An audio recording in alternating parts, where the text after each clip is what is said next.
Sebuah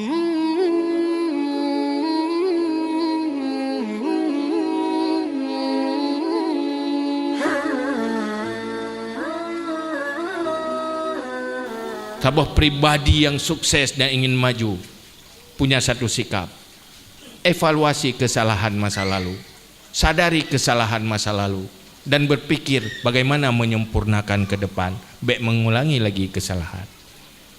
Sebuah bangsa yang ingin maju juga lagi.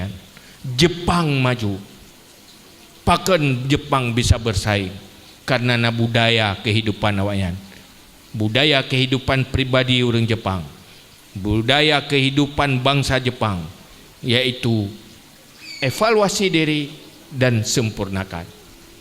Evaluasi, periksa kekurangan, kemudian sempurnakan, tidak pernah berhenti, maka maju.